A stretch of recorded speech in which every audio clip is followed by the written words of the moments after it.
for tuning in for my review of The Radleys by Matt Haig.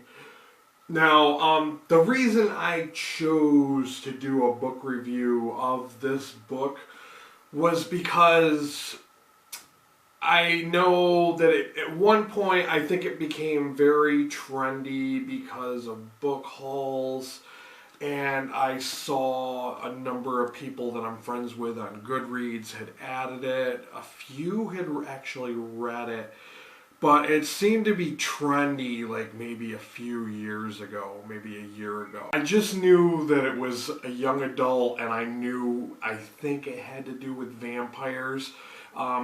Some people were kind of elusive about that. I think they were afraid of spoiling it for others if they mentioned that.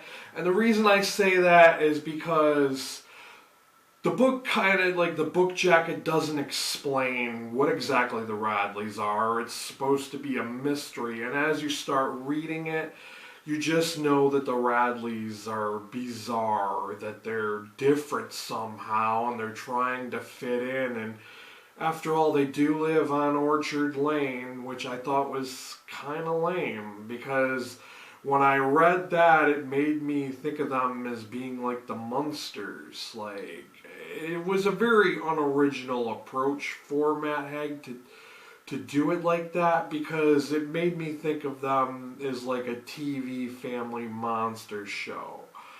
Right away, that kind of turned me off from liking the book. But I decided to give it a chance because at one point I think this book had a 4-star rating on Goodreads. So I'm thinking it must be good, just press on.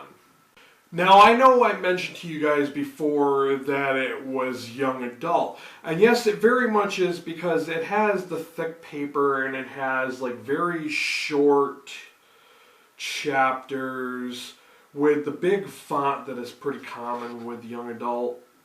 It has like a pretty good size font, so it's not really as many pages as it looks.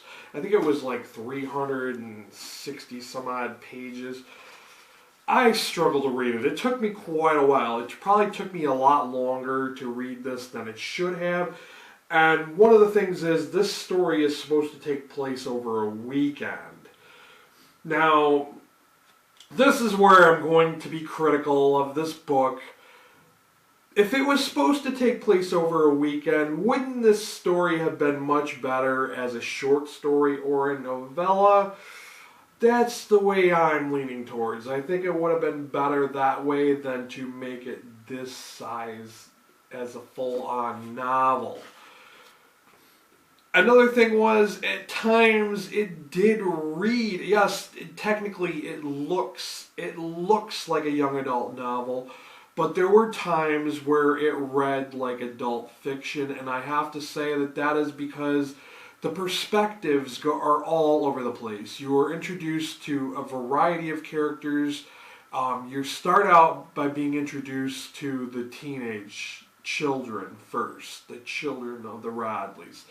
And we meet Clara and we meet Rowan, and they don't know that they're vampires. They just don't understand why, they feel sickly, and why they get skin rashes, and why do other kids pick on them.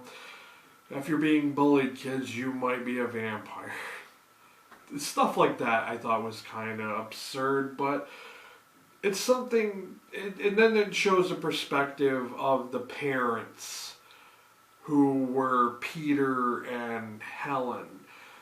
Now, Peter and Helen, this is why another facet that just didn't read like a young adult, because it goes into the problems of their marriage, how they've kind of lost the spark, and they used to have like a sex life, and now it's just ho-hum, day to day, do the chores, do your job, and take care of the kids. So that part did not read like a young adult. Don't get me wrong, I tried really, really hard to like this book. I pressed through so hard to really like this book. I wanted to give it a fair chance because I felt like everybody in the community of BookTube was like, oh my god, this book is so great. And so after reading the first few pages, I was like, okay, not what I really like, but I'm going to keep going on. It's got to get better. So then I get almost halfway through and I'm like, yep, it still sucks.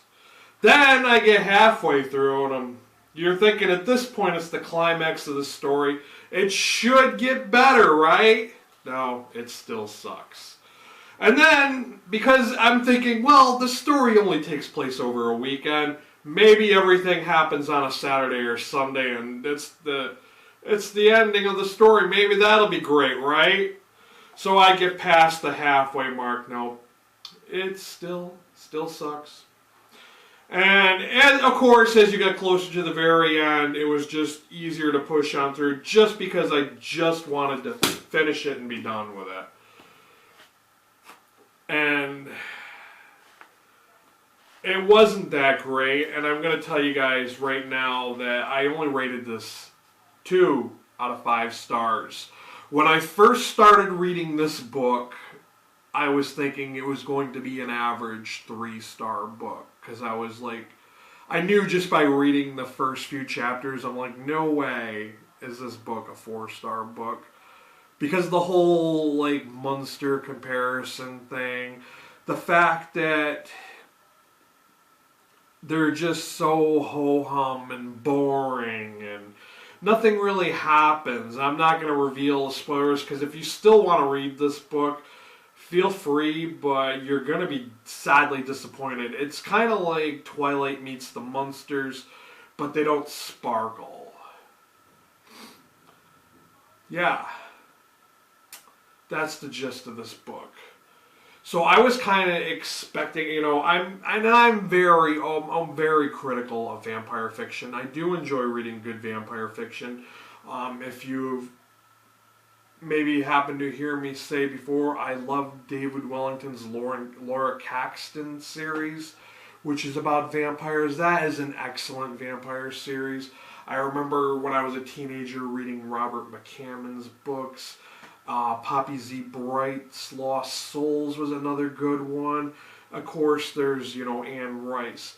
But, I mean, if you just want something that's maybe a light read, I guess, you could try picking up the Radleys. Read it for yourself. Maybe you'll have a different opinion from myself, but I didn't like it. I didn't hate it, but I didn't like it. If I hated it, I probably wouldn't have finished it. But I just didn't like it. Wanted to throw that out there for you guys. I wanted a fair and honest review because being that this book was trending because of book hauls, I just wanted to let you guys know what I thought of it. So it's a fair and honest review. Thanks for watching. Until next time, later guys.